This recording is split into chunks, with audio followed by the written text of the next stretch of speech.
So, Steven. Which one? You, Eckert. What's up? You like the new lights that I got in the ceiling? I do.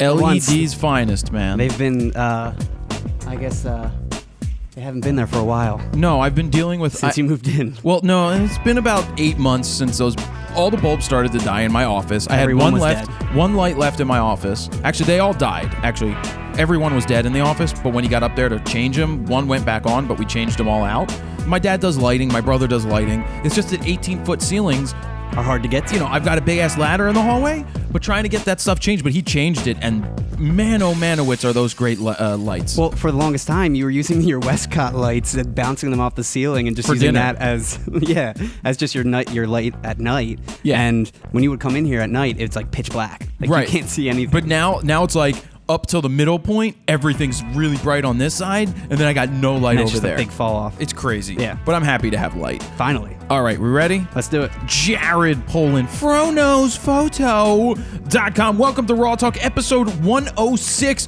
where we are going to go and interview Mr. Bruce Bennett, one of the most well-known photographers in the NHL or in hockey history. If there was a Hockey Hall of Fame for photographers, he'd be in it. I think I ended up asking him that question after the fact. Let me make myself a note because I'll bring that up after because we did discuss it. Yep. Hockey Hall of Fame. Well, actually, we didn't technically interview him just yet. We're actually going to run over to the venue, interview him real quick, and then come back. Yeah, we're going to run over to the venue. So we already interviewed Bruce. It was awesome, but we're going to talk more about that as we go on. We're going to get into photo news, then the interview, followed by a new book that came out. Gear of the week, Wheel of Fro. I picked a Fro reader off of Twitter. I did that right before we did that whole thing. But last week, was it last week? Was it last week that I was like, Sutter, what is Kerplunk? It was either last week or the week before. Did you go look it up? You asked me about Kerplunk because I know Kerplunk is. No, you don't. It's the game where you pull the sticks and the marbles because I explained it to you. Maybe. I don't know. I don't remember. Listen, I have no idea. To this kid. You can go back. I've played it before.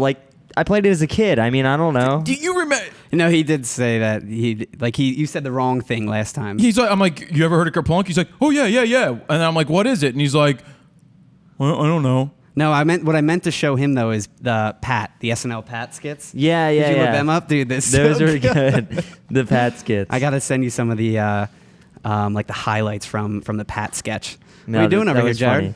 Well, for those that can't see, for he was anybody that reaching doesn't down. know what the hell Kerplunk is, I bought freaking Kerplunk because Sutter didn't know what the hell it was. You didn't know what it was. All right. Well, I don't remember not knowing. So wait, you went out and bought it just to? I went on Amazon. Teach him a lesson. And then I got this thing and I put it together. One, I know why kids don't play it is because it took 10 minutes to get all the sticks through the holes. Two, it looks like a freaking bong. This is not a bong. I mean, where does the water go? It goes down here. I mean, and it's not a penis pump. But I mean, anyway, I'm going to play you in a quick game of Kerplunk. If anybody doesn't know what Kerplunk is, it's expensive at $22 for this now. $22? They may not I'm make surprised it. they even make it still. They may not make it anymore. Well, where'd you buy it from? Amazon. They probably make it They still. may have a couple left, but kids don't want to play. Do you know, it's like Jenga. You want to play? Sure, why not? Do you know how to play? I forget. Did you just pull the sticks out and put them somewhere else? Well, you pull the sticks out. Right? We'll call you that player. Go ahead. You want to go first? What player? If the balls fall. So the point is, you put these sticks in here. The balls, they're called marbles. They go in there. What do I do with the sticks? You hold the stick. I forget. I think you hold it. I played this when I was like 6.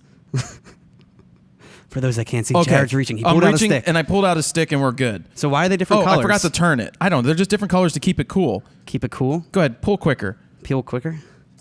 All right. No, slow down. What? Well, we're supposed to rotate it each time so that if the balls fall, because the person with the most balls loses. Kerplunk. Best Green Day album ever. Is that a Green Day album? It is a Green Day album. All right. So anyway, you keep pulling, These are not coming loose. And then you go like this. Kerplunk. So yeah, Kerplunk. So wait, I got the marbles. So what happens? But you're supposed to. The guy with the most. Oh shoot! Then it rotates, and then you get rid of Kerplunk. All right, get this off my table. Get this off my table. That's where it's going. Thanks. Anyway, I just wanted to show people how Kerplunk worked. I see why kids don't play it anymore. But anyway, last week on the wheel. I'm sorry, I had to do that. Yeah, you could have told me we were going to play Kerplunk. I didn't want to tell anybody. I know. Was it good? It was so good. That game. Best game ever. So it takes 10 minutes to put the sticks back in and about 30 seconds to play the game. It still doesn't beat Monopoly. Monopoly is the best game ever, but no one ever wanted to play. How do you feel about Risk? Risk was pretty solid, too. I was never good at Risk, but I liked Monopoly. Risk was like more a more advanced That game. took a more long like teenage time. years. Yeah. Like Layer. So last week, Nick, that 8-2er we talked about. Nick, yes. We gave him the spin of the Wheel of Fro, and it landed on Black Rapid. I contacted him, and he said that he already has a strap. He already has the Fro strap. So he's like, can I get something else? I said, what do you want? He's like, I want a Squarespace. I was like, okay. So I'm going to set him up with a Squarespace for a year. Nice. Because he already had the strap, and he asked, and so that's good. But also, I'm starting a new thing called, basically, I want to critique your Squarespace websites. I don't care if you signed up through my code, through my link, or without my link. If you have a Squarespace website built on Squarespace, you can send it to me, jared@fronosphoto.com, with the subject line... I had this... It was critique my Squarespace. Critique my Squarespace. And be sure to put your link in there so I know how to critique it. Now, when I say critique, it doesn't mean I'm going to do a 15-minute long video. It just means that I'm going to look at your page and I may send you some I'm going to send you some feedback through email. So it could be quick. It's not going to be the most extensive thing because I think a couple thousand people are going to end up sending something in. But it's at least a way that I'm going to give you some positive feedback to help you or what I think about your site. So I want to critique it even if you didn't use my code. But if you did, please send it in. And if you don't have a website or you're not using Squarespace, please check it out. Go to squarespace.com/fro. You can get a 14-day free trial. And better than yet, I hate those companies that do free trials. Anyway, you got those 14-day free trials where they try to charge you, like they have you put in your credit card information, which makes no sense. It's a free trial. I don't want to give my credit card in case I don't cancel. Anyway, Squarespace doesn't make you do that. They just came out with Squarespace 7. It's more powerful, and it's much quicker to use. I liked some of the new things like the cover page option. You could set up literally a cover page in 3 minutes with music, for if you're a band, with music, with a slideshow, with a video, anything you want. JaredPolin.com now has a cover page on it.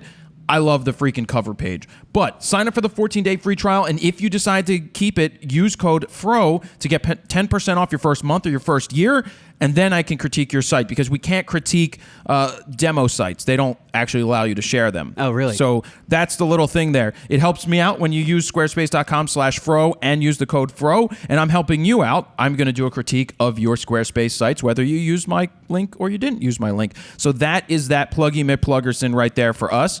But definitely, I want to see your sites because maybe I will pick some from there and make a longer video because there may be a reason to do that. There you go. So we got that.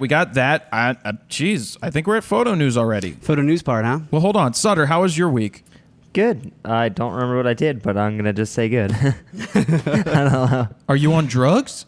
No, not anymore.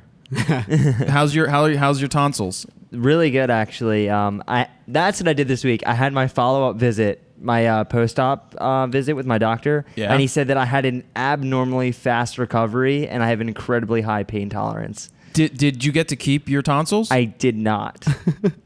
Did they actually let you keep them? No, they never let you. I was like, what, they put them in a jar? So you healed very quickly. Yeah, he said that I actually left my house the day after my surgery, and he was like, most people can't move for the first week. Wow. So. Well, you weren't taking pain medicine, right? I was. I wasn't driving, but I was definitely taking my pain medicine. Oh, really? Definitely taking my pain medicine. That pain medicine was ridiculous. Every I felt really pill. loopy on that. It was ridiculous. What was it was Tylenol with codeine. Uh-oh. Codeine, man. Codeine. All right, let's get to Photo Muse. Photo Muse. There's a new photo series that popped up online of the world's largest ship being built in South Korea. It's called the Marsk Triple E. This thing is just enormous. It's considered the largest ship ever built by mankind. Apparently, 20 of these things are being built for a combined $3.8 billion. Wait. I love that you just said it's the largest ship ever built by mankind. I thought about that too. Actually, as typing it, I'm like, what? Did aliens build a ship? What did Captain Spock and all those people go ahead and build the Enterprise or the Millennium Falcon or whatever? It could exist in a galaxy far away. A freaking long time ago. I got that backwards, but all right. Photographer Alastair Philip Wiper wanted to get closer to what he calls a monumental machine, so he convinced Wired magazine to send him to South Korea to photograph the ships under construction. Wired agreed, and Wiper was given access to the shipyard. His name's Wiper? Last name Wiper, yeah. Alice Wiper? No, Alastair. Alastair? Alastair. Alastair. So he was given access to the shipyard and one of the finished ships. As he arrived to the shipyard, one of the ships was just completed, and he had full access for 5 hours inside it before it departed. Very interesting series, though. Some fun facts about the ships, too. It can carry 18,000 containers stacked 11 levels high. The engine room is 5 stories tall alone, and there's even a small cinema and swimming pool for the crew. That's a big ship, That's man. a big-ass ship. Holy God. Yeah, dude. So moving forward, we have It's Fall. Well, how were the photos? Photos were really cool. The Wired magazine just used like a 2-page spread of, I guess, the overall ship being built, and then inside it's just like kind of like your series of the factory, kind of like that. Just That's detailed cool. shots everywhere and wide angle stuff, a lot of symmetry. Nice. It was really cool. So it's fall, everyone's favorite time of year to photograph landscapes. It's the most wonderful Not that time of the year. There is dancing and prancing and slowly romancing and cheer. Wow, I really can belt that out. There's a new interactive map of the U.S. that showcases where and when you can find the perfect fall foliage. Simply called the 2014 Fall Foliage Map, it offers you a radar-like layout of the states, with red being at its peak for fall colors to really pop, and green being at its minimal change state. The people over at SmokyMountain.com created it, saying their in-house scientists analyzed hundreds of factors to properly predict what the foliage will look like across the U.S., from early September through the end of November. The map features a slider at the bottom which changes and predicts the fall foliage as you move to a future date. And it looks like the weeks of October 25th to November 8th is the peak of fall colors for most of the U.S. We should go to Maine. We should go to Maine. That would be cool. I want to get... I was just in Maine. Yeah, well, you drove to go to Maine for like 3 minutes and then leave. I was there. It was a 12-hour drive there. I was Got your there passport for stamped. 8 and then drove 12 hours back. Well, did you eat a lobster at least? I did not. Dude, who goes to Maine and doesn't eat a lobster? Someone that's really, really short on time. Wow. But I want to go to Maine. There's a new fad in the selfie world. Wait, hold on. If you're in Maine, hashtag RAWtalk in Maine or something. Let us know. I want to go to Maine. Do we have enough people in Maine for us to go to Maine? If we have 2 people, I'm going to Maine. But yeah, there's this new fad in selfie world. It's called the donut selfie. I was trying to figure this out. Well, I didn't explain it yet. No, but I was trying to figure it out. Okay. Before, I'm like, donut selfie. It makes sense, though, as you watch it, but maybe it's not. It's like a roundabout selfie. It's like a round the world in 80 days selfie. I think donut selfie is much shorter and sweeter to say. Yeah, I love how she Literally. bought donutselfie.com. Did she buy that domain? Yeah, well, in her description, and we'll explain this in a second, but in her description, it's like only 2 things. So for being a social freaking viral guru, quote unquote, in her own mind, she has no description there explaining anything or doing anything else. It's just 2 links. Well, it's an interesting take, this whole donut selfie thing, on the video selfie that uses a panoramic video technique to create this seamless look in the mind of the taker across various locations, if that makes any sense. Basically, you use the front-facing camera of your phone and you orbit around your head from left to right, capturing your face and the location all around you. Karen X. Chang, she put this together. You think her name's really X? I don't know.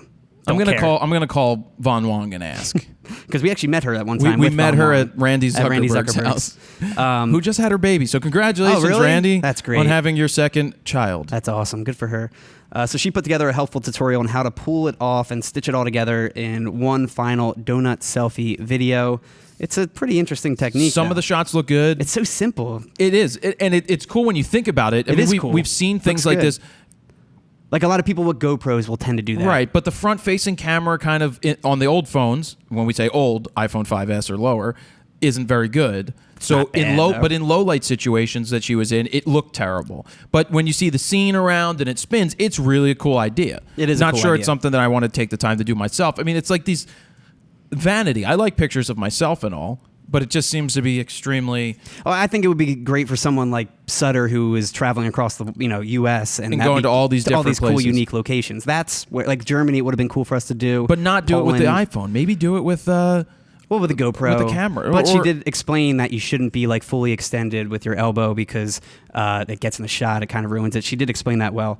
So you want to have it more closer, which that's why the front-facing camera works out kind of perfectly for it. Yeah, you can see the videos on the website and see what I mean. Fronosphoto.com/RAWtalk-106. Some bad news. Nearly $2 million worth of camera equipment was stolen from Blackmagic Design, Mac House Productions, and Core Microsystems in California last week. I wonder if it was lens tagged. Lens tagged? I wonder if they lens tagged I wonder. The thieves broke into the offices and basically grabbed the priciest gear they could find. Blackmagic was the hardest hit of the three companies, having 350 cameras and computers, upgraded computers too, stolen, worth a combined $1.5 million from them alone. Mac House Productions luckily have the criminals on surveillance video. They're offering. Were they using the actual camera? What? What are you talking about?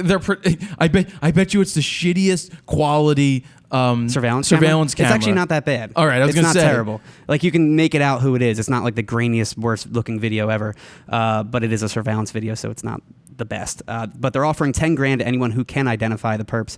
The thieves appear to know the industry well since they picked the most valuable items. Police say the items most likely already made their way onto the black market outside the U.S. The black magics made their way onto the black market. What are you going to do? Oh, outside of the U.S., so outside it won't be the tracked. U.S., so yeah, it's fucking scumbags and stealing stuff. $2 million worth of stuff. That's how do you get hit that hard and not have the like? I want to know how they broke in. Yeah, I mean, if you have that much from Blackmagic alone, $1.5 million worth of stuff, they better have some good locks there. Well, apparently not. Maybe they didn't have master locks. And there's no surveillance videos that they had. It was only Mac House that had the surveillance video. Well, why would Blackmagic have it? It wasn't stuff like this, but it's not their off. It was a third-party office. No. Third-party office is Core Microsystems. I believe it was their office. They said it was Blackmagic Design.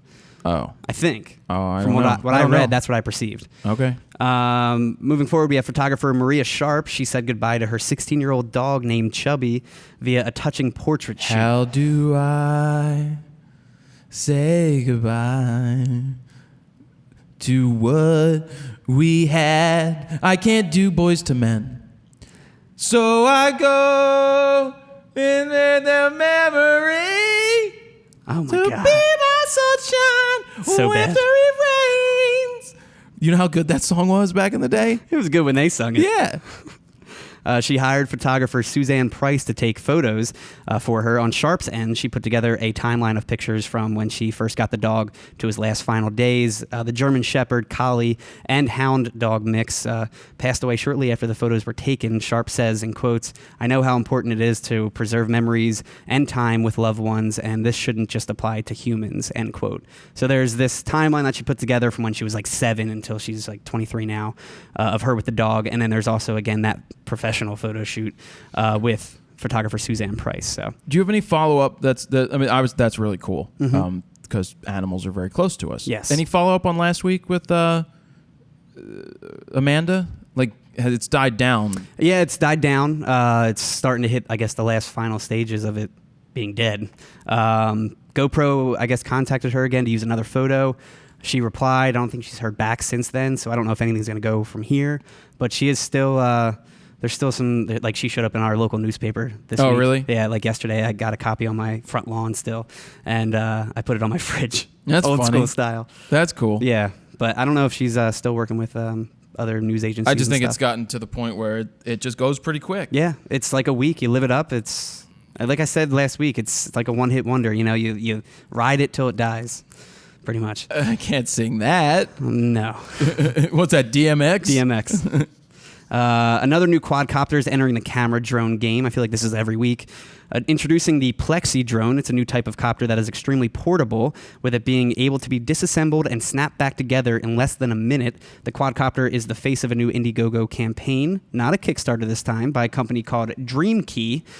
Cameras can be attached to the drone via snap fit attachment, and the landing gear also folds all the way up when in operation, so there's nothing blocking your 360-degree view. It won't carry a full DSLR, but it will work with smaller mirrorless and compact cameras and GoPros, of course. Now, each of the propellers can be detached along with the landing gear for the portability. The company announced a hard shell backpack as well to go along with it called the Plexi Pack, which pretty much looks like it could be a stormtrooper's backpack. Are you a turtle? Am I a turtle? I like turtles. I like turtles. I like turtles. That's the best YouTube video ever. I like turtles. Regarding operation, it can be controlled via any Bluetooth-enabled smartphone, or you can fly it via standard RC by attaching a receiver. They also have something you could purchase separately called the Plexi Hub, which bridges the quadcopter to long-range radio. It features GPS follow-me technology. It's water-resistant, and this is what I really like. It has a function called Swarm, where multiple drones can follow you, capturing the same scene from different angles. A contribution of $699 will pre-order the starter kit for you, which includes a drone, a hub, a battery, and a charger. The bigger contributions gets you stabilized kits, the hard shell backpack, and much more. It's already reached its goal of $100,000. It's currently at $341,000, so almost 400 times, with about 3 weeks to go. People like backing stuff. They do. Especially drones. This is a really cool one, though. I do like, and it's pretty inexpensive for $700. But I think when they said it goes to market, it's going to be like double that. So get it now while it's hot. Speaking of drones, a group of camera drone pilots hosted a Star Wars-like drone race. Did you see this? I saw I didn't watch the video yet. It's freaking awesome, dude. It's awesome. So taking part in France, the group behind the race, known collectively as the Ergonet Club, I don't know if I'm pronouncing that right, they decided to switch things up in the photography community. The race, which was all caught on video, features all the drones with cameras, so you can get your own first-person point of view when watching. It's pretty sweet. Most of the pilots, they used like Oculus Rift-like goggles to control them as well. And just don't do this in a national park. But they did it in just some like local woods. Surprised I didn't go to the Muir Woods to do it. That would have been where pretty they filmed sweet, the actual man. movie. That would have been really, really cool. Yeah. Did they film it in the Muir Woods? Yeah, they told us that. I think Mike told us that. Yeah. Oh, you're right. Mike Kelly did. And finally, but finally, a program that allows you to schedule Instagram posts has arrived. Apparently, it's been out there for a couple months too, but I guess we just didn't see it. The somewhat new website, appropriately titled Latergram, lets you plan out and schedule your photos from the web or your phone. It's free to use with a premium option if you want multiple accounts, regram and search options, and 250 posts a month. The free version will get you 30 uploads a month, which isn't bad, one a day. And you can link 2 accounts. So you can link your Phonos photo and your Jared Pullen account. I only have one account. Oh, you only have one? Yeah. The free mobile app is currently only supported by iOS, though. Sorry, Android users. And this is great for photographers who want to post a final image straight from your computer. So you can use their web interface versus the app, which is very nice. The official portraits for the 2014 Miss World Philippines candidates have been getting negative feedback from the photography community for poor retouching. Extremely poor retouching, in my opinion. The portraits make the girls look like fake porcelain dolls with the clarity lowered to like -2,000. According to the Yahoo Philippines article that posted the images, they were taken by renowned photographer Pancho Escaler, I think. Spell it.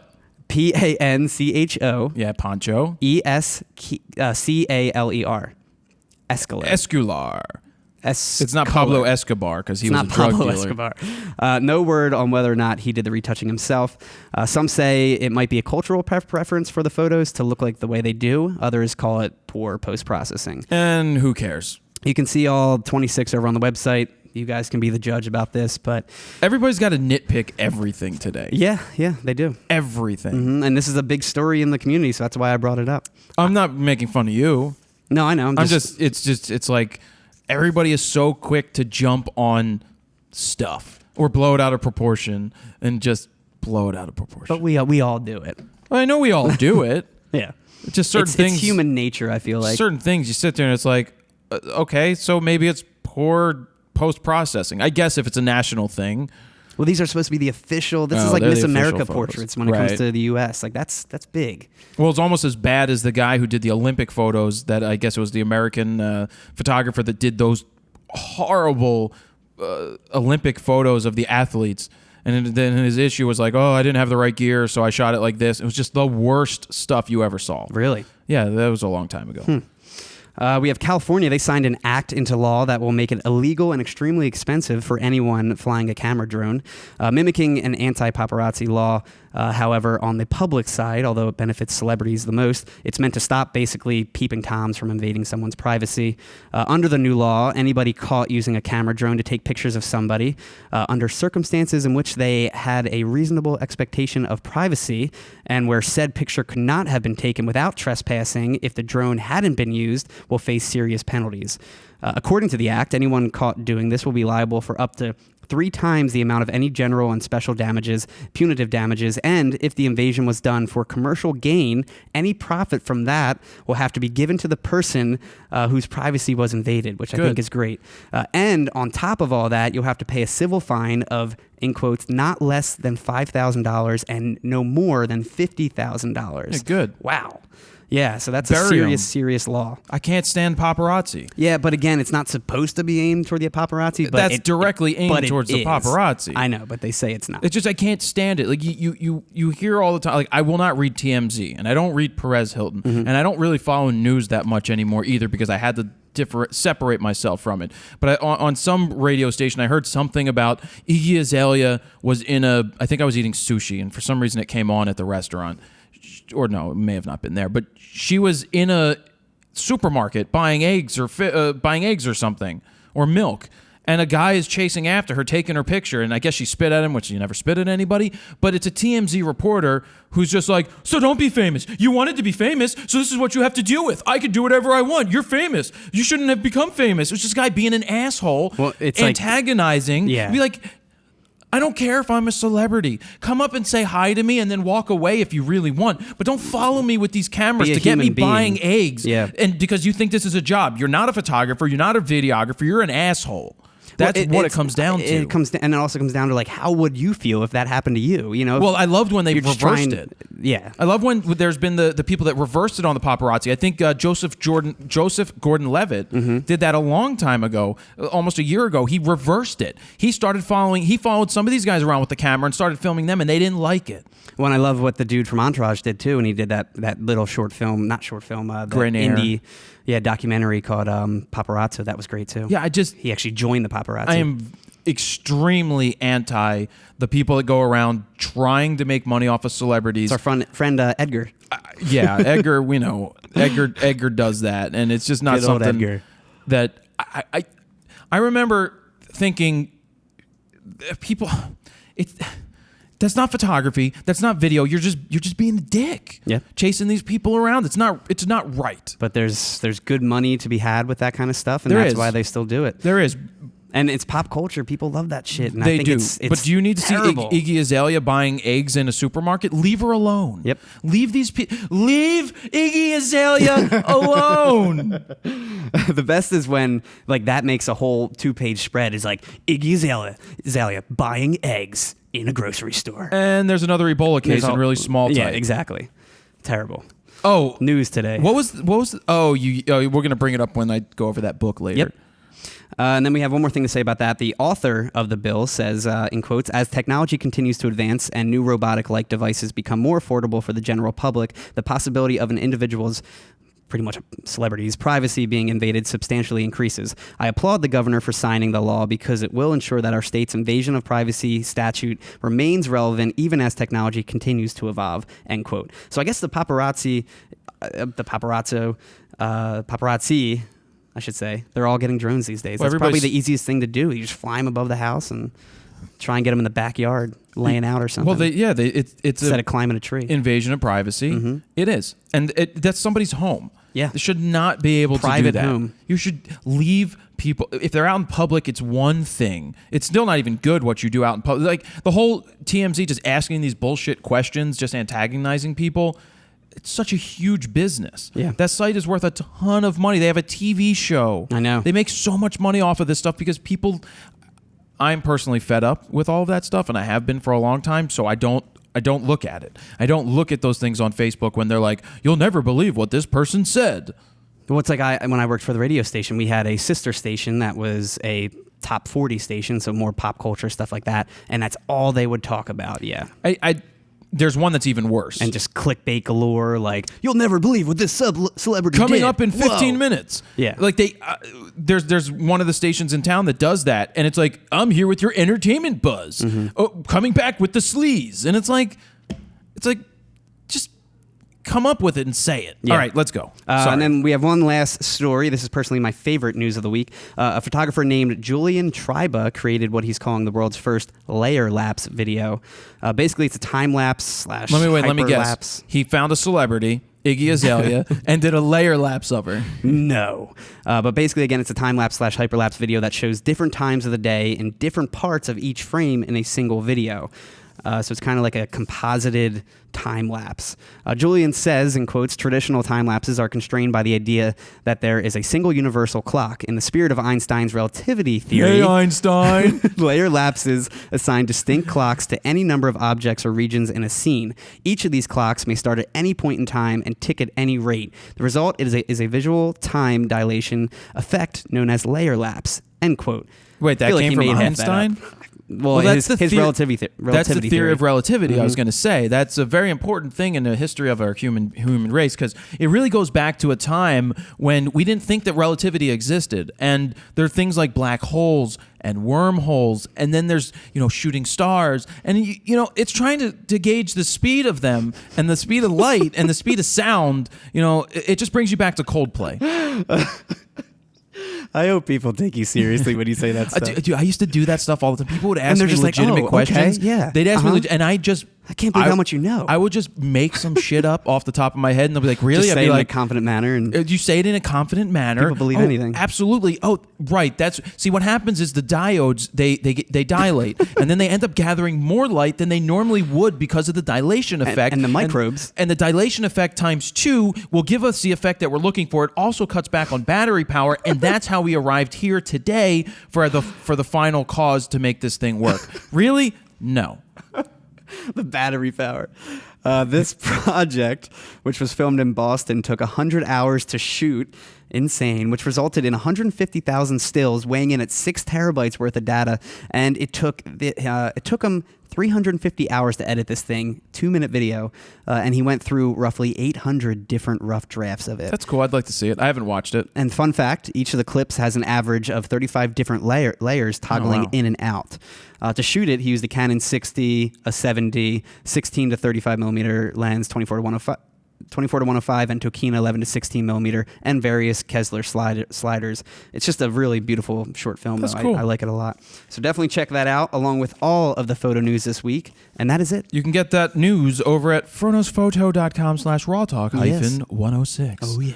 And that is my smooth jazz 101.5 radio voice. Coming up next, we've got Sexual Healing. Ooh, Marvin Gaye. Marvin Gaye with Sexual Healing. Oh, enjoy. And that brings it. Thank you for the news. You're welcome. Yeah. Very interesting news today. So, Yeah. it's time to head on out to the stadium. I wanted to give just some information before we get out there, because when I do the interviews, you always say this: you just go in and you just start. Yeah. And yes, I just go in and I just start. Because I don't think they're aware that you're starting the interview. That's why I'm concerned. A lot of people that do interviews, I've been listening to a lot of different podcasts. They are rolling when the people start walking into the room. So they get the intro, hey, how have you been? And because there's usually some questions that start right off the bat. But what you don't see behind the scenes is they're probably letting them know, hey, we're rolling. You're going to go right into it. Be prepared. Well, and I let him know that I wasn't going to introduce him and I wasn't going to do that stuff, because I said I would have already introduced you by the time we get here. Gotcha. So basically, Bruce Bennett is one of the most well-known hockey photographers of all time. He's a guy that I looked up to when I was 14 years old and saw him on the front of this magazine, this news trade. I think it was he told me what it was. I don't think he said it. It was Unique Photo. Unique Photo. I believe it was the Unique Photo magazine. They put out this little thing, and it was an article about him, and he's on the cover, and he's with a white lens. He's got his Canon lenses. He's standing on the ice, and I'm like, I want that white lens. I want to be like that guy. And every day I'd go into school and into class, and I'd read it, because I just kept reading it to learn as much as I could. I read the thing 8 million times, but that was something that I was so interested in. So his story fascinated me, that he just started in 1972 or something, shooting up in the stands as a guy that shot in the stands, and then he found his way well, you'll hear the story of how he worked his way from shooting in the stands to becoming pretty much the team photographer for 4 NHL teams at once. It's amazing how that works. Yeah, and so I followed him all along. I had interactions with him in the past where when I was shooting at the Flyers as a 16, 17, 18-year-old, I would see that. It's Bruce Bennett going by. I never talked to him. I was like, hey, Einstein.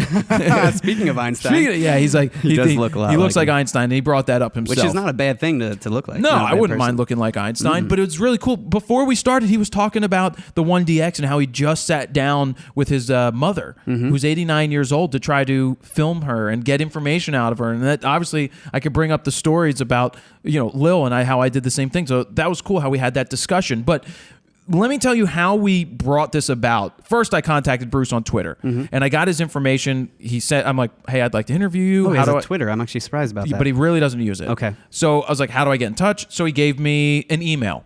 I emailed with information, how what I wanted to do, send him some of the other interviews we did. And he checked with Getty because Getty basically is his employer. They bought out BBS or Bruce Bennett Studios back in the day. And he's like, we got the green light. I'm like, so are you in Philly anytime soon to shoot a game? Because you could either come over to the loft, or why don't I try to get us down to the bench, the Flyers at the Flyers game, to shoot it on the bench? So I have PR contacts that I've cultivated over the years, and I reached out to them, and I was just like, hey, opening game, it's coming up. Bruce Bennett's coming into town to shoot. I would like to do an interview with him before the Flyers game. I also made sure to say that we don't want to stay for the game. We're not looking to shoot. We want to come in, and be out. And my idea is that we can shoot it on the bench. I got an email back, that's no problem. It was really quick. He came back to me, like, that's no problem, as long as you're out by 4. I am actually somewhat surprised just because none of that is being used for the Flyers promotion.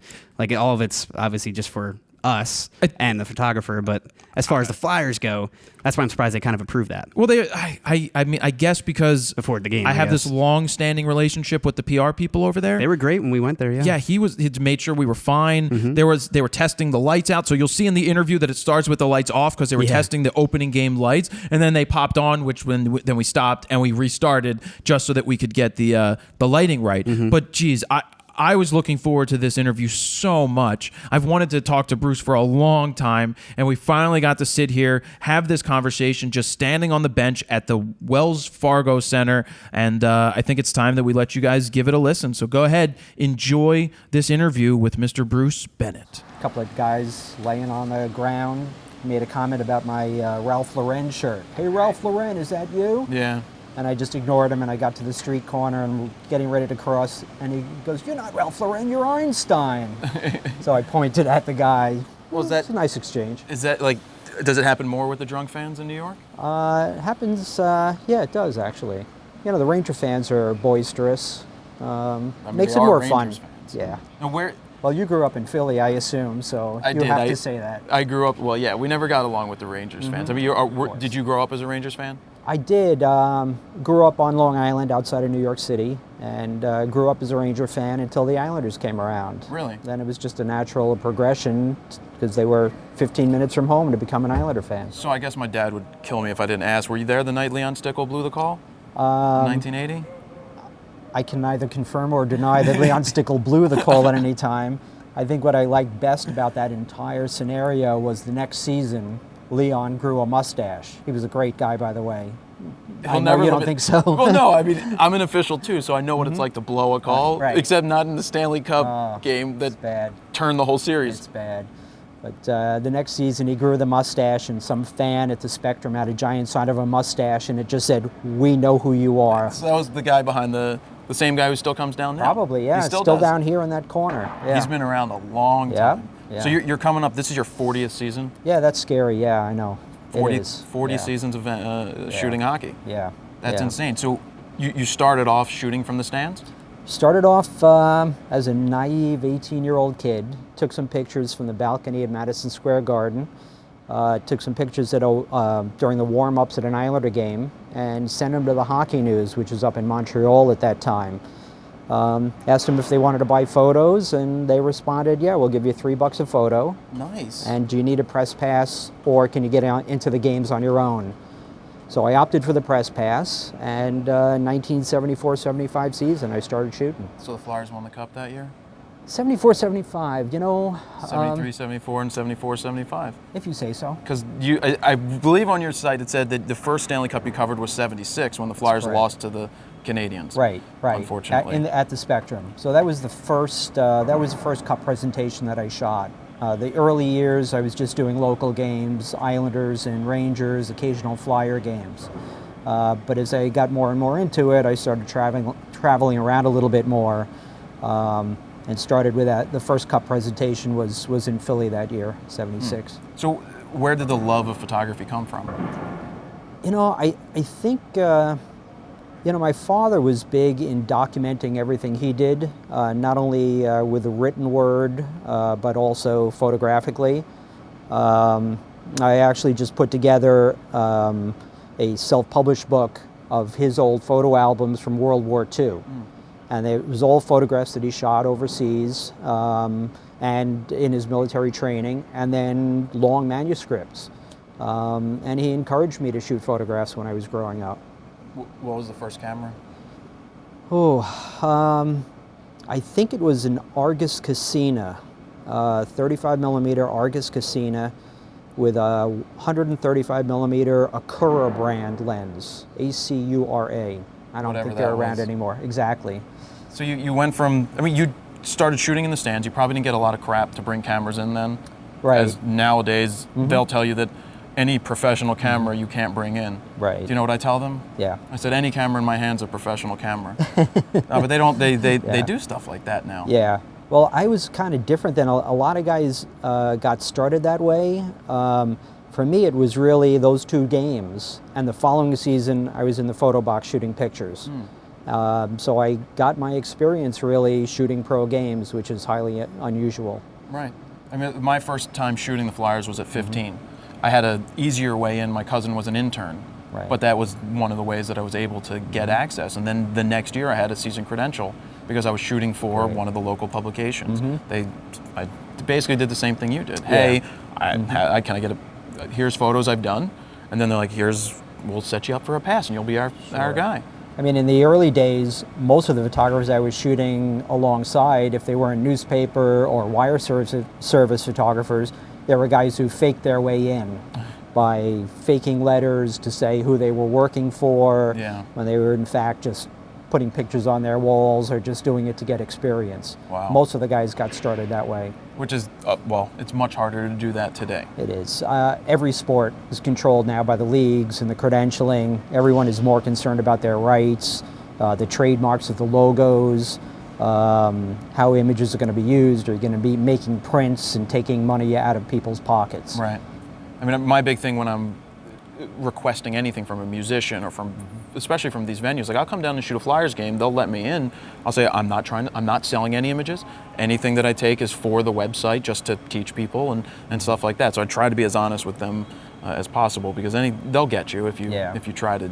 There are still some teams that bend on the NHL rules for admittance. Most of them go by the NHL's guidelines and say there are no freelancers allowed in.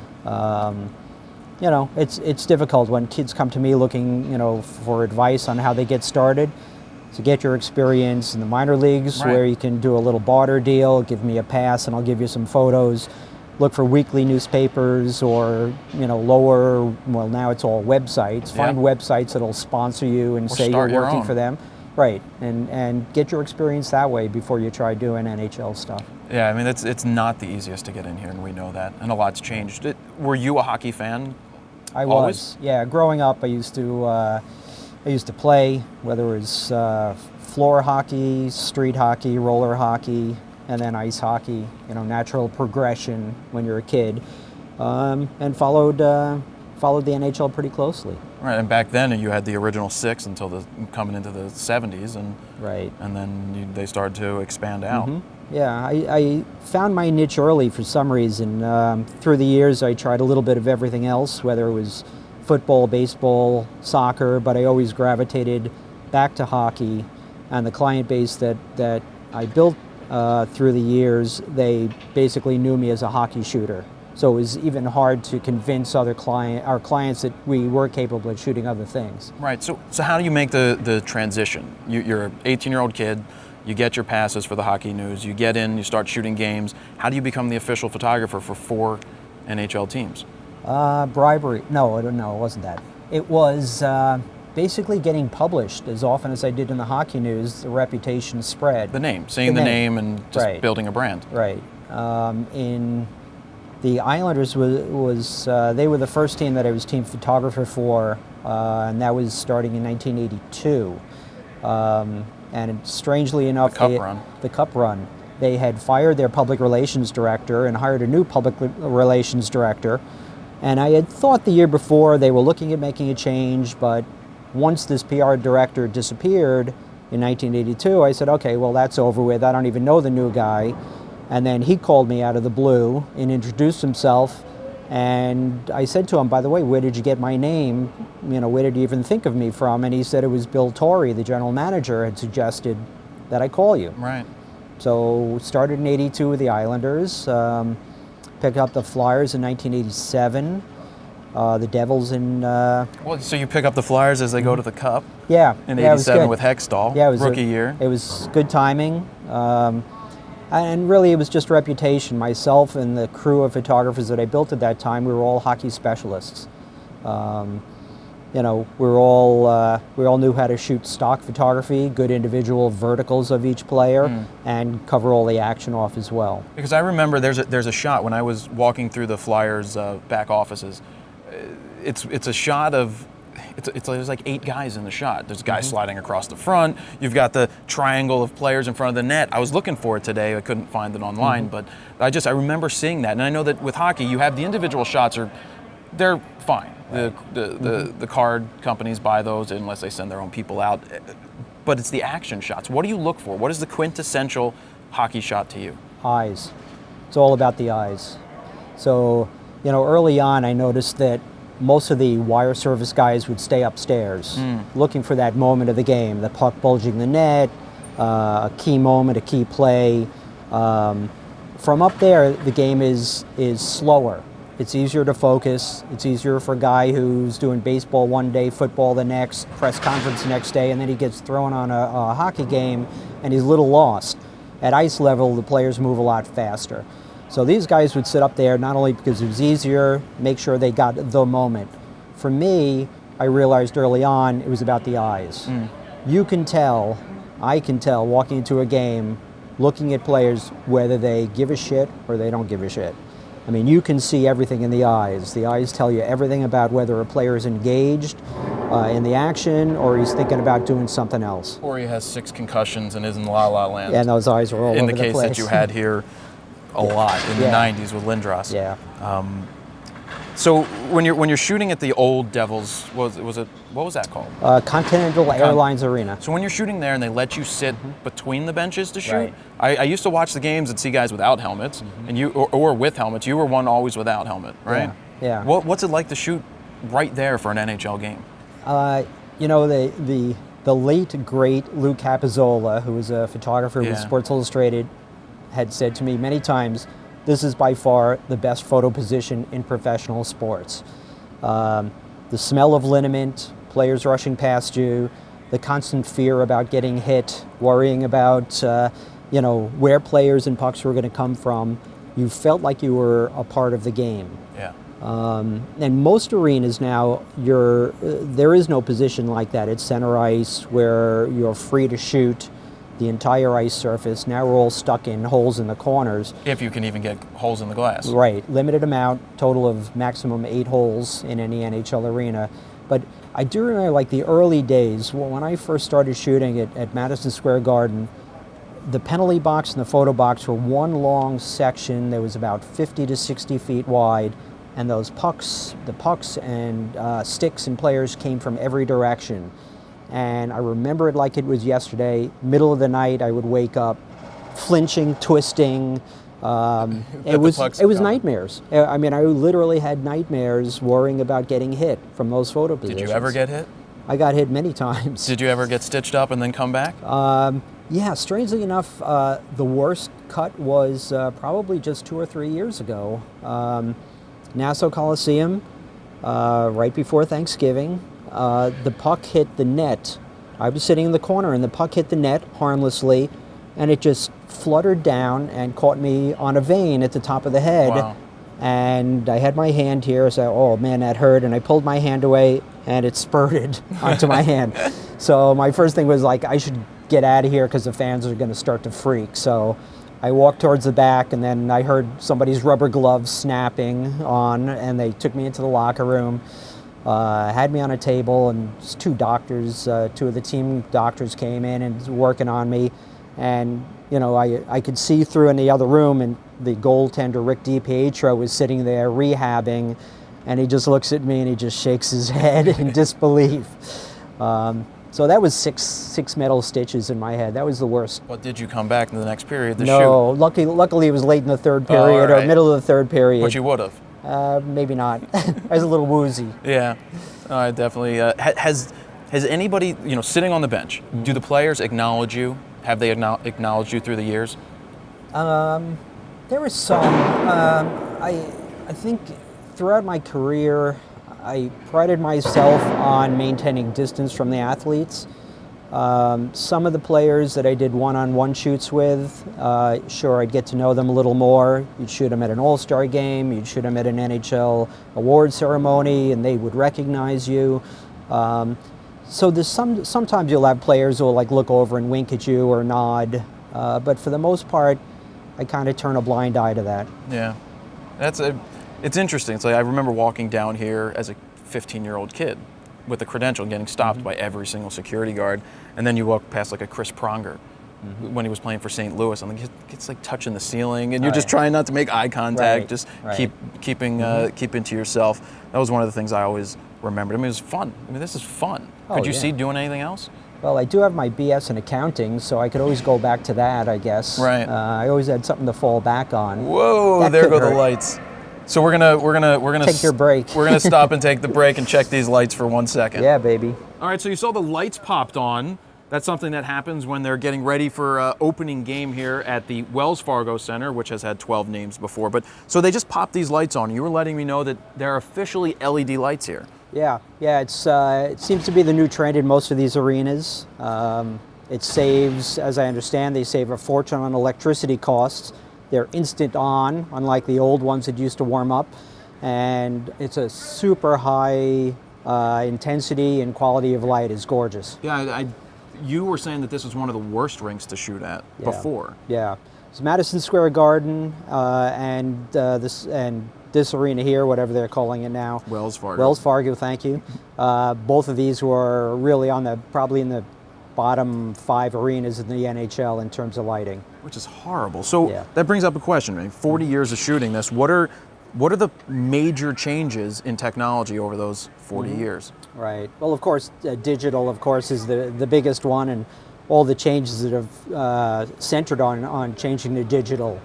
The early days, we would shoot film, and you would find out the next day or a couple of days later whether you were in focus, whether you had the moment or not. Now you know instantly when you've screwed up. So that helps. That's the biggest difference. Obviously, is the digital change. Well, so you go back in the 70s. What were you shooting 800 speed film back then? Shooting Tri-X black and white, 400 ISO, push process to 1600 or so.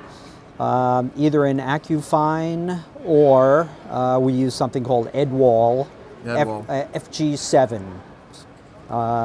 It worked for us. We modified their formula a little bit. Myself and the other guys who worked for me had little tweaks that we would do to get the images to come out correctly. And then when we started shooting color slide, no color negative, we would go to color slide. It was either Ektachrome tungsten for Madison Square Garden or regular Ektachrome for the other arenas. So you were manually focusing all these lenses? I was a Nikon guy for about 25 years, manually focusing their 180-2.8 or manually focusing, I think it was a Vivitar 85-205 3.8. I'm pretty sure that was it. And then in later years, a Nikon, I guess it was an 80-200, but I never really thought that there was that much of a skill level to doing it. It was just something that you just kind of had it in your head. I did so many games that you got to the point where your hand would actually kind of focus and rack the zoom without you even giving it much thought. Wow, that's good. I personally have trouble with manual. Always had trouble. Eyes aren't sharp to begin with. Don't shoot with glasses, and it's just been my first lens was the 80 to 200 2.8 Nikon. It's the only lens I ever bought, and people were like, "Why are you buying that? That's not the right lens." I'm like, "I'm shooting hockey. Right. That's the right lens for hockey. Right. You know, not a wide angle." So you have the changes in technology. You get your first digitals coming into the late 90s, early 2000s. Late 90s, sure. You're looking at those late 90s. $30,000 weird cameras. Yeah, I mean, we didn't jump in right away. We would shoot with strobes, which is a whole nother topic, but we'd use strobes that are going off now. Which is the worst thing to let anybody know about, because if you tell somebody what the strobes are when they're at the game, then they'll see it every time it pops. And players, and you would see players. I remember one of the players on the Islanders, everything is going along very nicely, and you pop once, you test, and all the lights going, and I could see the one player, and he's like, obviously distracted. Maybe his head wasn't in the game, but he's looking up, and then I see him nudge the player next to him, and the player next to him points to the lights, and before you know it, the referee comes over and says, who's tripping the lights in the rafters? The next game, no problem at all. And you'd go a ton of games until someone would get distracted by the lights. And now, I mean, as a player, you really don't notice it. You know what? I remember playing media games on the ice and having one of my guys shoot strobes. Wouldn't even have any idea that the strobes were being used. It's just when somebody needs to yell at something. Could you imagine like Tortorella on the bench going nuts over that would give him another excuse. He could possibly do that. Yeah. So that's definitely interesting. So how do you keep it fresh? How do you keep the hockey shots different from year to year? Maybe I don't. I don't know. There were a lot of times I'll just sit in the arena and just look around the arena and say, what haven't I done before? Where have I not put a camera that I've got the availability to put a camera? Last year I made a big splash, I guess, with an infrared camera. I had a Mark III that I was using as a paperweight, and I had it converted to infrared, and almost as a lark, put up a few photos, started using it at a couple of games, and all of a sudden that was something fresh and new that people hadn't seen for many years. Yeah. And how about when did goal cameras start going in? Started before I got started. I think John Zimmerman from Sports Illustrated was the first guy to try it. I started. I started probably in the mid '80s. Was the first time I put a camera in the net. Did it have a housing? The first time it did not, and it was one of those games at Madison Square Garden. I remember it very well because in the first 5 minutes of play, players came into the net and flipped it upside down, and I felt a guy tapping me on the shoulder, and the PR guy for the NHL was there, and he said, I think it's time for our experiment to end. So at the end of the period, we took the camera out. How were you triggering it then? Remotes. There were remotes. Back then, I believe it was Hawk was the brand of remote. Yeah, it was Hawk, and then we used something from the company Quantum, and they had remotes. And now the industry just seems all Pocket Wizard. As long as they stay in business. Well, yeah, I know they've eliminated their Multimax, but the other products are still being made. Yeah. Were there photographers before you that you looked up to in sports or in general? Well, I was mentored to some extent by a photographer by the name of Joe DiMaggio and his wife Joanne Kalish. They work out of Pennsylvania somewhere, doing still active in the industry, and Joe really took me under his wing and helped teach me about photography and life in general. Yeah, it takes a mentor. A couple of weeks ago, I had my first mentor on. I used to hang out at the camera store, and they'd just help me. Right. And I remember coming down to the Flyers when I first started. I had Rick Burke helped me. The first time I rented strobes, I'm a 15-year-old kid, cut the check for the $300 to rent strobes, didn't know what the hell I was doing. Nobody told me I needed a zip line or anything to go plug in, and so he helped me out. And then Rusty all those years would just sit here on the bench and just talk photography to help, which is great. It was very difficult when I was growing up because I could get,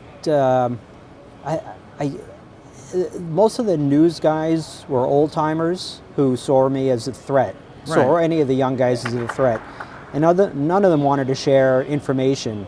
I think probably the first 20 games I shot at Madison Square Garden when I started out, all the negatives were thin because I knew nothing about pushing film or rating a film at 1600 ISO and over processing. I knew nothing about that, and there really wasn't anyone I could ask. Right. So a lot of it was trial and error.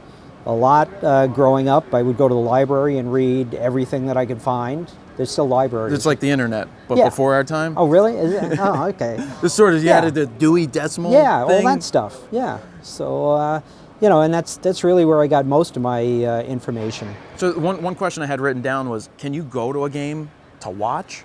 Never. It's just not the same. No, it's so aggravating. It's because I look at things that I wish I had shot.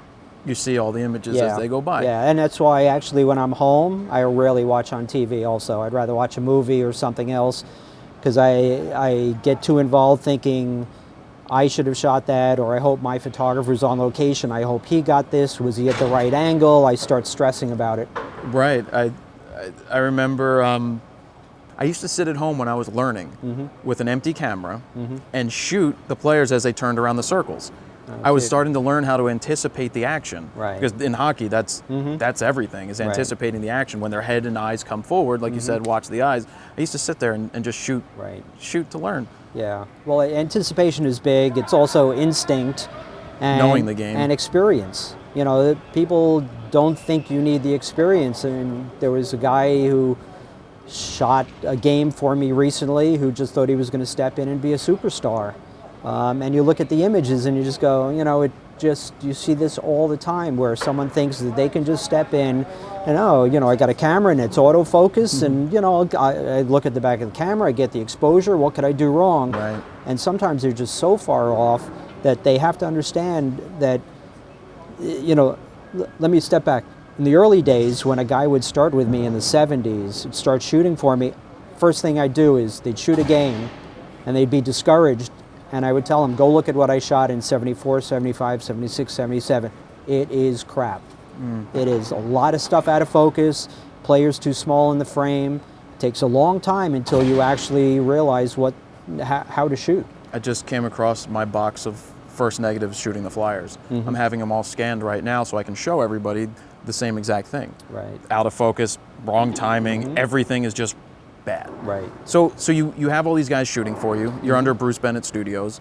You build up this huge archive of images. Does Getty knock on your door, or do you go looking? Things sometimes in life, whether you're taking pictures or just in life in general, the timing works out well. In this case, I had been working a deal with Wire Image, and things weren't going so well. We were getting to a point where the NHL was starting to restrict photographers coming in, doing freelance kind of stuff like I was doing. And hi there. So the NHL was starting to restrict, like the other leagues, photographers who were coming in to shoot. We were looking at a lockout year coming up. 95? 95. Flyers were good that year. Yeah, 94, 95. And I had, as I said, I had a deal with Wire Image, and I was talking to them about expanding the deal. And basically I called Getty, and I said, look, you guys expressed some interest in the past. If we're going to talk about anything, let's talk now.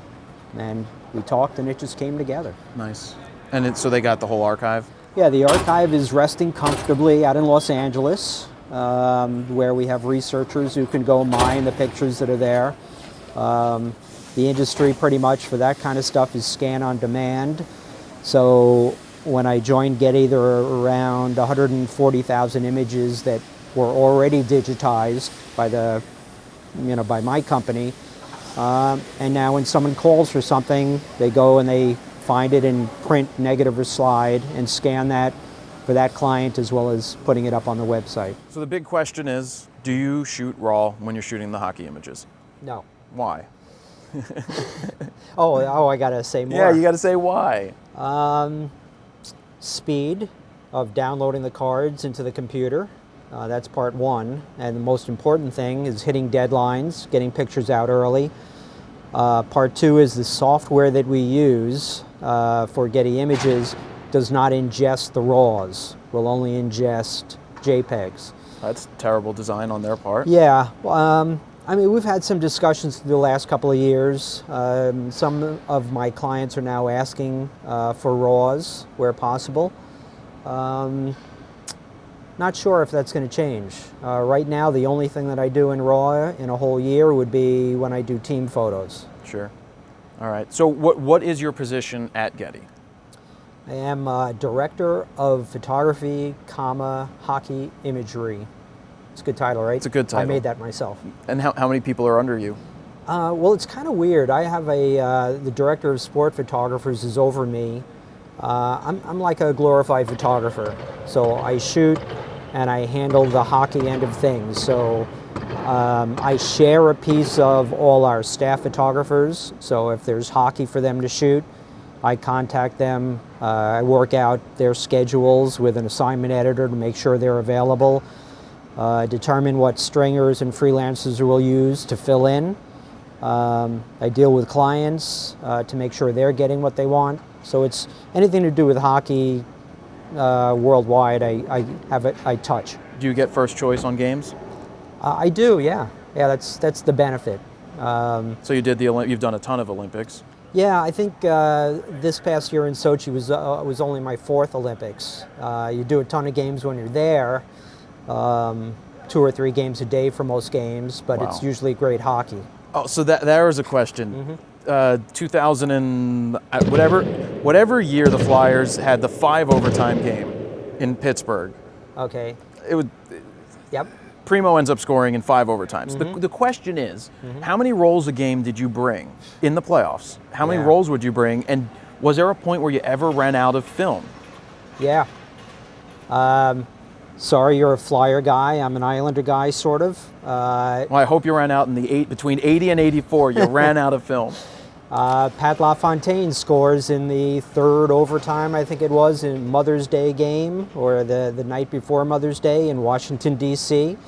New York Islanders had flown me down for that game, and you're just chugging along. I don't even know, I think probably I brought 8 to 10 rolls of film, and back then you weren't shooting 8 to 10 frames a second. It was probably 5, 6, I don't even remember.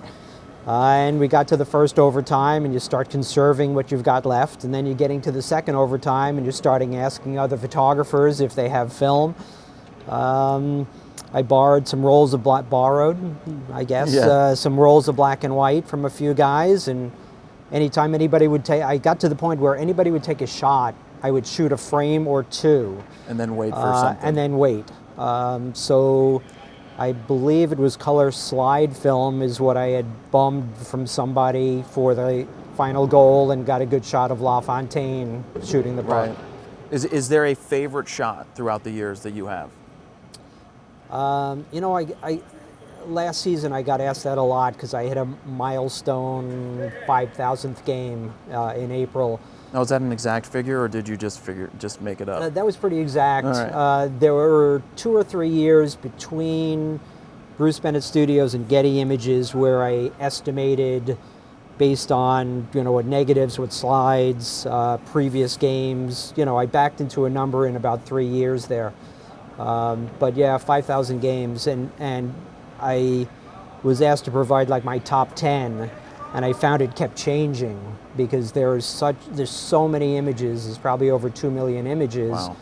Trying to edit it down, and I could probably come up with the top 10.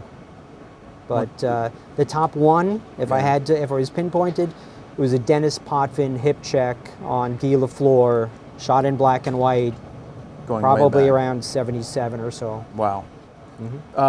So does it ever get old covering a cup clincher?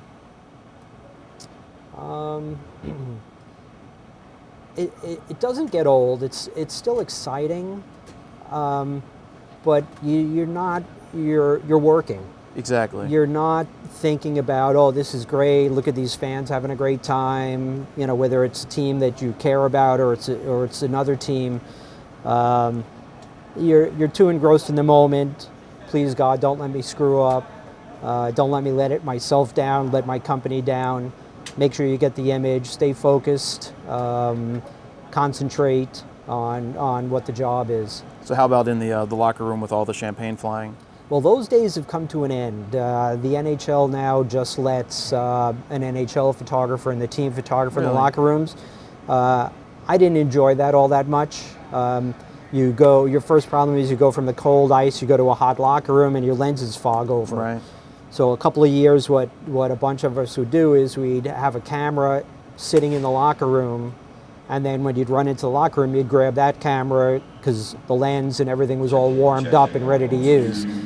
Other years that wasn't feasible, you'd go into the locker room with put a plastic bag over the camera and hope that most of your condensation would hit the plastic bag.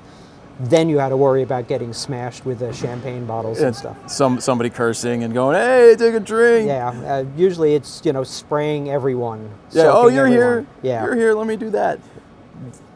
Have you ever snuck either a drink from the cup, or off the record raised the cup? I did have a drink. I think it was one of the first Islander cups. Sorry to hear. I drank a little bit out of probably against the Flyers. No, I did get a little drink out of the cup then, and one of the years also that the Islanders won the cup, I was able to take the cup home, have a picture of my dog drinking out of the cup, photograph it in every room of the house, bring it to my parents' home. Did you raise it? I'm sure I did, yeah. Had to. Had to raise it. Oh, that had to be good. Now, do you have a ring? Nope. No team rings. has given you a... Well, the Devils have won and you've been a team photographer. Yeah. 2 Stanley Cups with the Islanders, 2 with Devils, 1 with the Rangers. And the Flyers? 0. I wasn't going to bring that up. You brought that up. Oh, I lived through it. Yeah. I think most of those teams looked at me as a company, because it was myself and my other photographers working games. That's life. Would have been nice to have a ring, though. Would have. A ring definitely would be nice. Well. And anything else? Anything that you want to bring up that I have failed to do?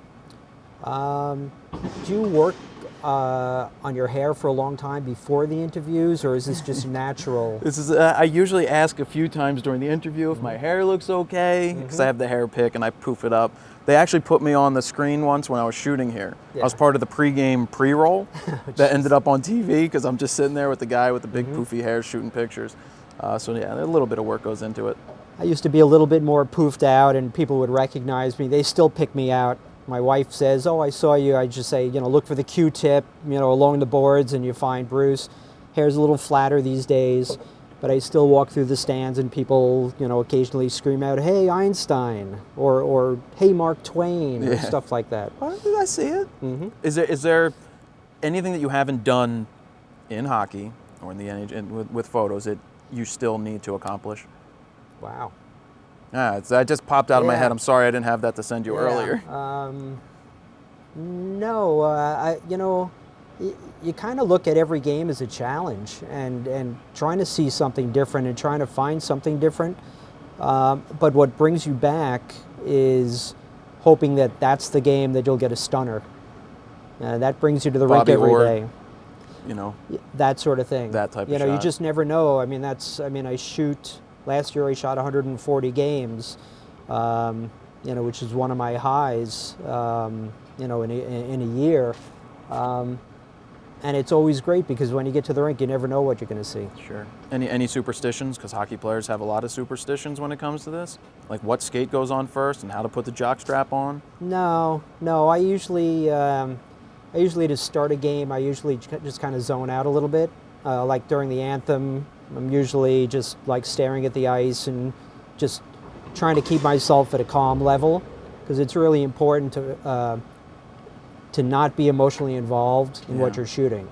So what you want to do is bring yourself, not to sound like a TM kind of guy, but a little inner peace, get yourself to a level so that you can concentrate, no prejudice, one team against another team, and just focus on the action and kind of be at peace with, if you miss a shot, you don't beat yourself over the head too often. Usually when you go home afterwards or the drive home from Philly for 2.5 hours, I'm constantly pounding the steering wheel if I missed anything. Well, you still have the passion. still have the passion. It's still great. I mean, you know, as I said earlier, I could be an accountant right now. Coming to the rink every day is really, it's a dream come true. Sounds good. Thank you very much. Okay.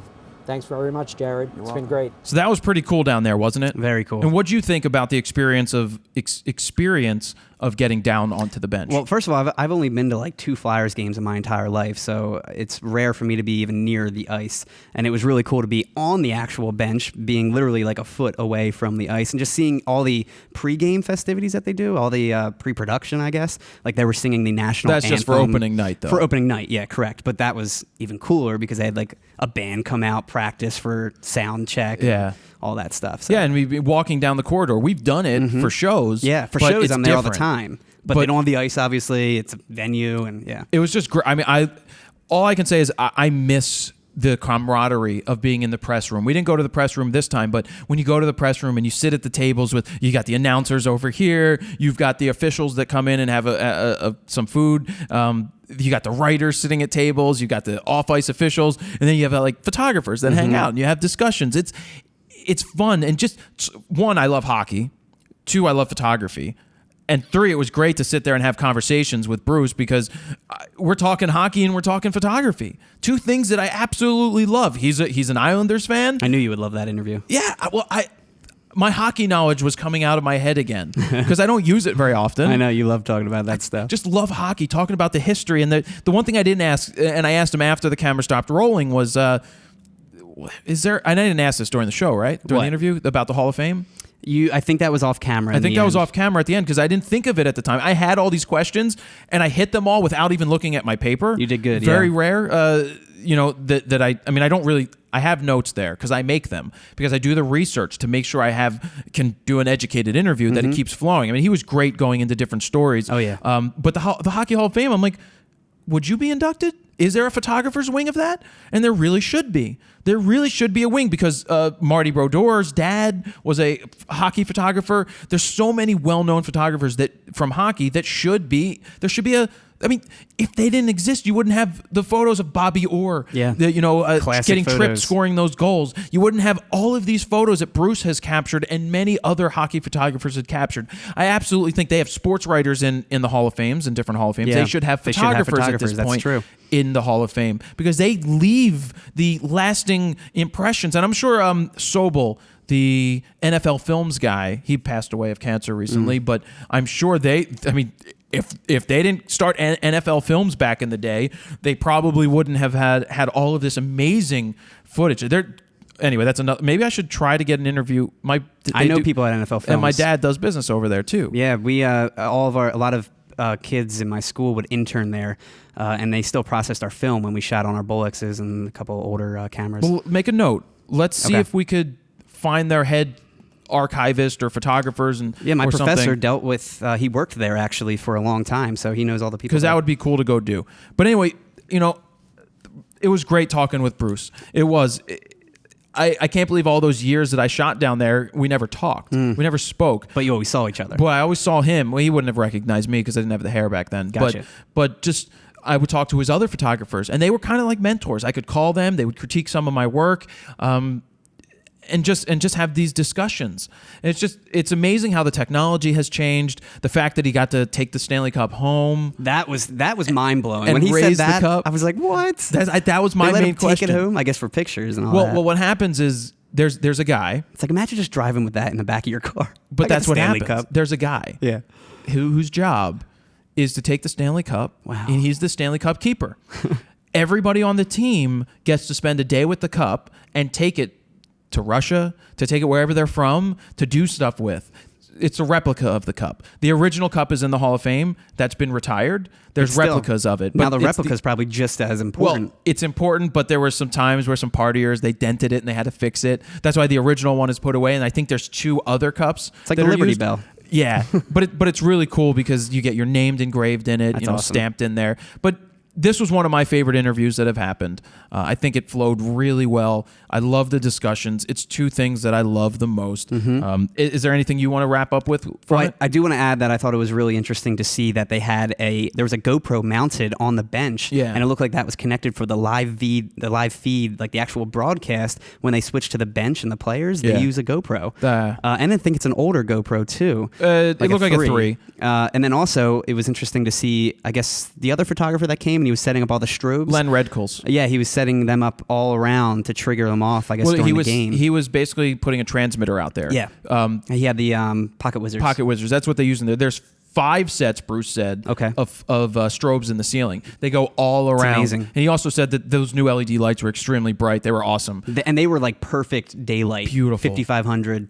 Awesome. So the idea is to hopefully when the 7D Mark II comes out, I'm going to reach out to them again.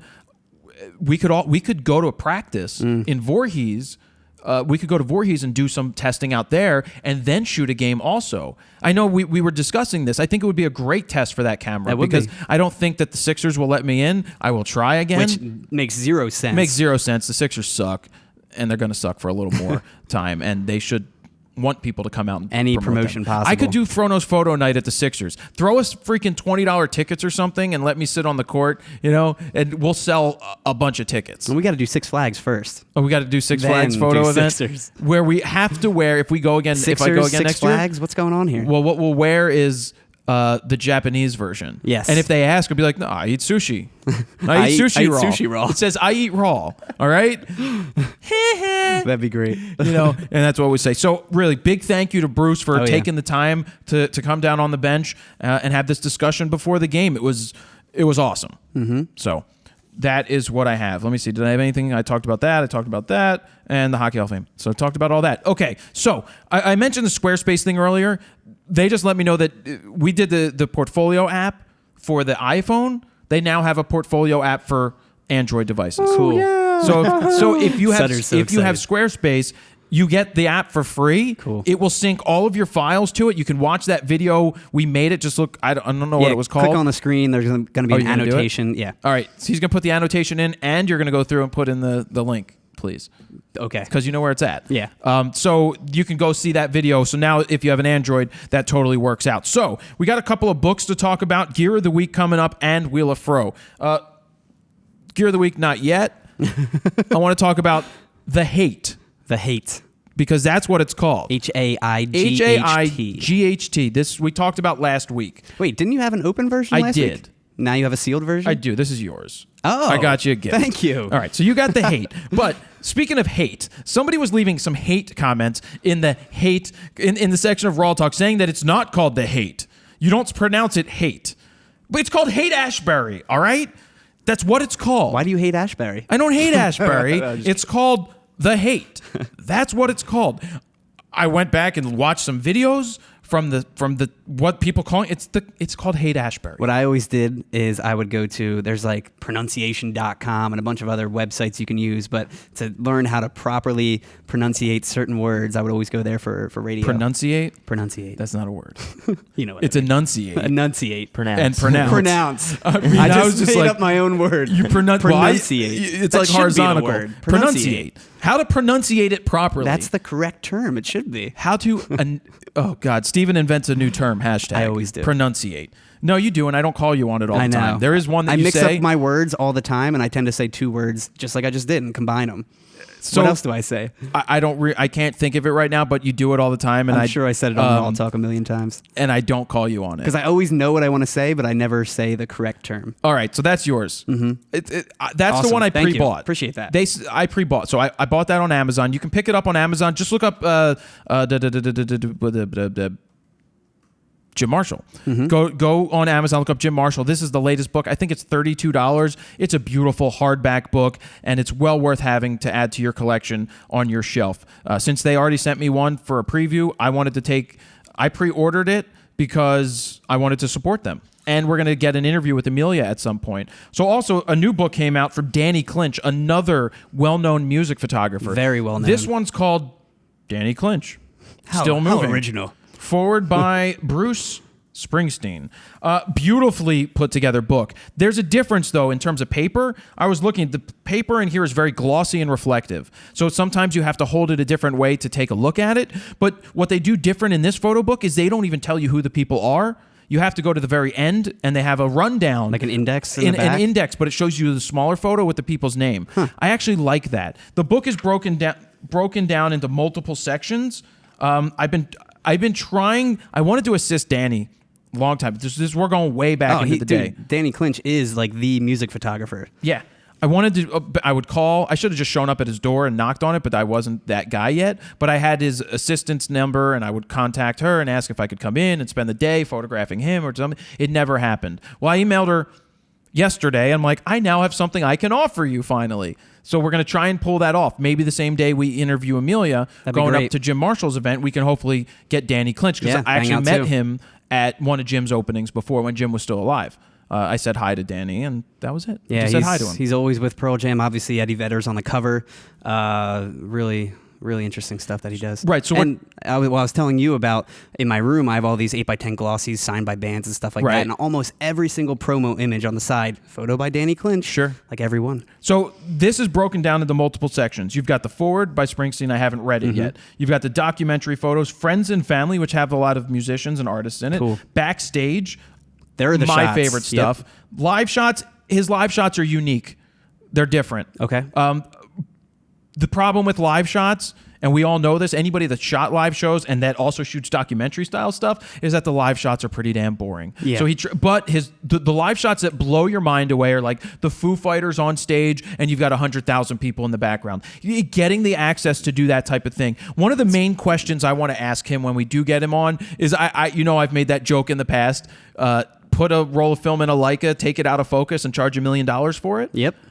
I want to know the artistic approach that he has, because there's a lot of movement in these images. Is that something he's trying to convey? Because it's up to your style, right? What do you try to get out there? And if his style is, yes, I use sometimes the old Leicas with 800 speed film or 3200 black and white, and I try to convey that grainy movement, sometimes out of focus. Maybe there's some reason behind it, and that's his thing. Or maybe it's a slower shutter speed to help show that motion. I'm always curious. So instead of taking the approach of like, that guy takes out of focus pictures and gets paid a lot of money to do it, there has to be a reason behind it. And I want to know. So that's one of the questions I want to ask. This book is great. Looking at the behind. Oh, okay. You got your live. You got your portraits, artist statement, because he writes stuff, acknowledgement, and index. Oh, he writes stuff too. Yeah. Well, he also moved away from photo for a little bit to start doing video production. Really? Yeah, film production. Wow. The amount of people that he's photographed in his career is tremendous. This book it's a nice big hardback book. That's a big book. I love photo. I got into a bunch of photo books with music came out again. I started buying them because put them up on the shelf. You've got like 15 over there that are still waiting to be like opened. We still need to make more from my bookshelf videos.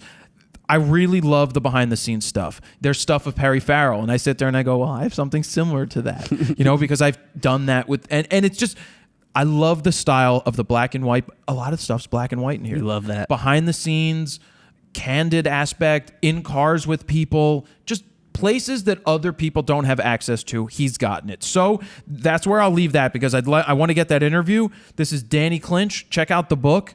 I think you're going to really dig it. Yeah, I follow him on Instagram and always see his posts all the time. Always good stuff. He's always hanging out, like I said, with Pearl Jam all the time. Yeah, he does a lot of stuff. Must be nice. So now we're up to Gear of the Week. We've got this week the Steadicam Curve compact camera stabilizer. This is from, who makes this? Tiffin. Tiffin does I owned a Steadicam, the big one with the vest and the arm. You for owned one? Yeah, I did. Aren't they like 50 grand or something? No, crazy? no. This one was like 1,500. Okay, I'll tell you the story really later. Cheap version. Then. No, it's not. It's the version that they offer for consumers.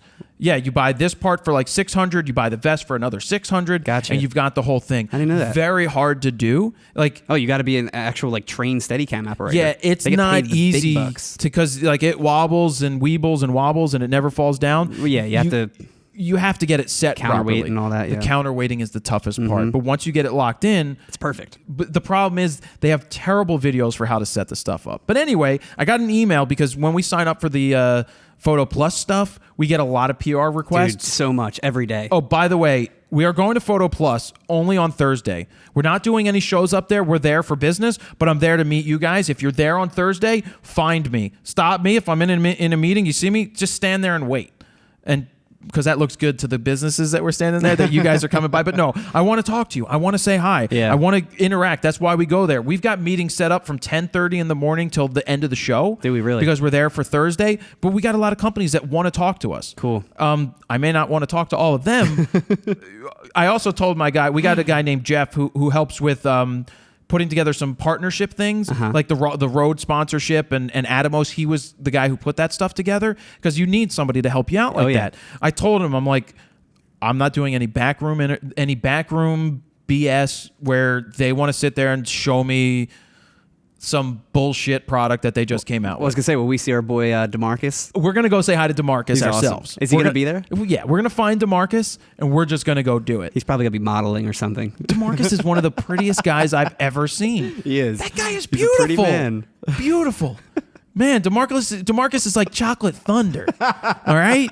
That guy's smooth. Now you got Rocky Road? He not Rocky Road. He's chocolate cream. Ooh. Like butter cream. I don't know, whatever. DeMarcus. Anyway, we'll be up there Thursday the 30th, right? Yes, that's the 30th, We'll be up correct. there all freaking day. So please, if you see us and we're interacting, don't be afraid to come up and say hello. Wait till we stop so we can acknowledge and we're not, but Yeah, maybe not interrupt. Don't interrupt, but come say hello. Anyway, we've been getting a lot of emails, and Steadicam from Tiffin, one of those emails was about this new product, and I was like, well, send me one. If you're sending stuff around, then send me one. This is built pretty freaking cool. So what this is, It feels solid too. it does. It's As far as the build quality goes. aluminium Aluminium or steel, as the Aussies I don't say. know how we set it up. There's the counterweights. You're gonna have to get it set up. Do I even have it? I think I have it backwards. That's why I had it backwards. It's almost balanced. Like I do have it backwards, right? Yeah, I believe you have it backwards. Oh, and I'm like, do I have it upside down? No, you have the box upside down, twerp. The curve. Yeah, so this is how you hold it. The curved part comes back towards your hand. So this is good. You can put a GoPro on there. Is it just for a GoPro? Is there a weight limit or? No, I think you can get a phone on here and maybe a small point and shoot camera. I mean, this one says go for use with your GoPro, but I'm pretty sure that you could get an iPhone stabilizer connector for this. Oh, I'm sure, yeah. Let's see. Box content. Hero 3, Hero 3 Plus cameras, Hero 2 with GoPro, 3 times balance weights, quick start guide, Steadicam curve sticker. Oh, thanks for the sticker. Yes. And it comes in blue. Sticker. So I guess this version is for the Steadicam. I've seen them with the iPhone, but this could be a cool thing for walking around an event if you get it balanced and you just want to use the GoPro, or for doing the donut selfies. You dick. Or if Sutter is going around and shooting houses. Yeah, that would be great Instead for of real walking estate. around with video, you could, with a big ass camera, you could use a GoPro Hero 4 with 4K, walk around the house and do a house walkthrough and get it steady with this. I wouldn't have needed to spend $1,200 back in the day. I don't know how much this is because I didn't ask or I didn't look it up and there didn't seem to be information in the book. I don't know why you would leave on the case, the hard case that they're showing on the picture here. I would get the cage for this, but this is this. You just have to get it balanced. One of the hardest things with the GoPro, with a what? Steadicam rigs. The best way to balance either glide cam, Steadicams, whatever that is, put it on a light stand with on a the light camera stand. on top, Yeah. and just do what you got to do. Interesting. That was right here on the bottom. You let it rest on the light stand here. That's what they had with the old one. You do that, and then you wait till it gets stable. But this is going to be cool for the GoPro. I don't know how much it is. We'll find out. We'll put this on the site, but it's a Steadicam curve. Looks Cool. pretty good, man. Yeah. Nifty little thing. It's time for the Wheel of Fro, Sutter. It is time. It's that time again. But yeah, so I'm looking forward to Photo. Well, am I looking forward to Photo Plus? Here's the thing. At first, I set up we were going to stay up for 2 nights in New York. We weren't gonna film any footage though, right? We were just gonna. We hang weren't out. going to film footage. Just because it'd be the same thing as Photokina. It would be exactly the same smaller thing, and we scale. didn't want to do the same thing as Photokina. We also, we were going to try and do a live show with Squarespace, which got pushed back. So we're going to do that at another point. We're going to set that up. We're going to go up there to their offices to do one, and we'll definitely make you guys aware and then put out tickets for that, because that's going to be pretty cool to do that at their offices. Where's my pen? There's my pen. I had to find my pen, Steven. But we're going to go up to Photo Plus. We really want to see you guys there, and we're going to have a fun time. And Sutter, are you going? I can. What you guys going I wasn't asking you. It's the day before Halloween. I wasn't planning on it, but if it's I the 30th. Yeah, if you want to come, man. Sure. Come join us. I'll come on out. It's actually the one time I can walk around with you without a camera. Well, I'd have to get you another train ticket. A train ticket we need to get. If you're going. We can talk after. We can talk. You'd stop throwing these things at me. You threw it at me. So we did the Danny book, loved it. Gear of the week, we crushed it. And we talked about the Squarespace app because you can now use it for Android. So we're at the Wheel of Fro, and I picked a Fro reader to be named later when we spin the wheel. We've got Borrow Lenses. I put it out on Twitter this time because I was like, oh snap, I need to get somebody for the Wheel of Fro. So I was like, who on Twitter wants to spin the Wheel of Fro? So I got a bunch of names, and I'm like, why? What do you want? So we got all that. We've got Borrow Lenses here, $250 in credit. We've got Squarespace, squarespace.com/Fro. Be sure to send me your Squarespace websites with the subject line, critique my Squarespace. And if you want to get a 14-day free trial, go to squarespace.com/Fro. Get 10% off your order when you use the code FRO. Fro Prize, Black Rapid Strap, the Fronos Photo. Oh, we got the DJI Phantom on there. I know we haven't gotten close to it yet. We haven't. But it has to land. Can you loosen the wheel, please? It's loose. No, it's not loose. Look. It's not that loose. That looks That's like a loose. nice spin. That looked like a pretty good. solid. But it's not solid moving spin like right it there. used to. I don't know. But anyway, we got the DJI Phantom. We got the Think Tank, Rode microphones. Thanks to Rode, we're using the broadcasters right now. I got the podcaster on the computer. Adorama picks. Question mark lands on that. You get anything on the wheel that you would like except for the DJI Phantom. And now it's time to spin the Wheel of Fro. There we go. I hooked it really well with Look at my that finger. baby Round and round it spin. goes. Where it stops, nobody knows. It's going to stop. Oh! Think Tank. Oh, snap. can't see it. That was the closest we've ever gotten to. I mean, it wouldn't have hit it, but it was. I thought we had a chance to get the DJI Phantom right there. That would have been awesome. That would have been I can't close. wait till that day. We got to have like some balloons and confetti ready for that We were day. supposed to have those poppers that Oh you yeah, had. we got to get some more of those poppers. Those I got to were buy awesome. some. And speaking of poppers, I just found a piece of Confetti from that day. From that day. Episode A number piece of 100. red. Yep. If you guys want to watch the intro to that, it's pretty rad. We had a lot of fun. So the guy that I chose here from Twitter, Oh yeah, who'd you choose? it's not Skeet Ulrich. Skeet Skeet. It's not. What's the other guy's name from Metallica? Lars. It's Ulrich. not Lars Ulrich. It's Ted Ulrich. ULRICH at Red Dog Visuals. Congratulations. You are getting something from Thinky McTank. Woohoo! Think Tank, we just got the new dividers for the DJI Phantom. Yeah. But I don't have the bag. They haven't sent me the Copter bag. bag. Yet. I want the bag. That's gonna be awesome. Yeah, just so we can have the DJI Phantom in the bag. But we need to get like 2 of them because we now have 2. We do. And I still need to order that stuff so we can fly the GoPro version one. We do I need gotta that. buy a GoPro Hero 4 to play around with. One step at a time. Yeah, I know. We don't go slow. We got a lot of stuff going on. Mm-hmm. A lot of stuff always going on. And yeah. So big thank you to Bruce Bennett. Oh yeah. Love that interview. Hopefully we can. I'm going to be sending this to Danny Clinch. Cool. I emailed the person and she connected me with the right person. So I will follow up with them. I will send them this that we talked about it. Look, I now have a reach. I now have a reason for them to say yes. You can now sit with Danny. Dude's got like my dream job. Does he? Mm-hmm. We'll go up there and we'll go into a studio. That would be cool. And do some kind of interview. Let's do it. And that's what it's all about. A boot. All right, so big thank you to Rode Microphone for all of their continued support. Same thing with Atomos. We got that contest still going on. We are taking submissions. I know people are working on it, so please send those in. Thanks to Alan's Camera from alanscamera.com. Thank you, Sutter. You're welcome. Thank you, Eckert. You're very welcome. Thank you, you, and I'm speaking to you out there in the world You of the beautiful you. the internets. And that is where we're going to wrap up RAWtalk episode number 106. Jared Poland, FroKnowsPhoto.com. See ya.